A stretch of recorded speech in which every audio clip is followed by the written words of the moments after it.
Hello everyone, आज शानदार video को आपण मानक स्वागत। आज मु बनवाई जाऊँगी फ्राएड आलू कषा। प्रथम मुझे आलू ताको भल भाव छोट छोट पीस कर काटी देती। अदा रसुण पियाज को भल भाव पेस्ट कर देती। टमाटो पियाज काटिक रखिले कड़ाई रे तेल पकई मुझे लुण पकई आलू को भाजी देती।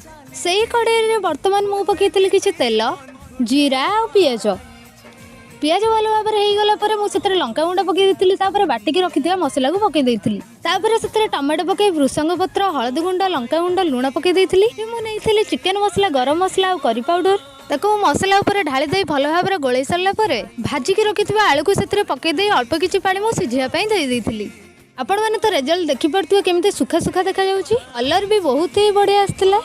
एबे मु नहीं खाइए तो बहुत ही टेस्टी लगुला। आपण को आराम से रुटी पराठा पूरी नान कौन सी जिनस भी खाई पारे। मुझेतु टी भात प्रेमी से मो भात सहित ही खाई मत भी बहुत बढ़िया लगे। आपण मैंने भी रेसिपी को ट्राए करता केमी लगे मत कमेंट मध्यम जानतु। आज मुझे रही थैंक यू।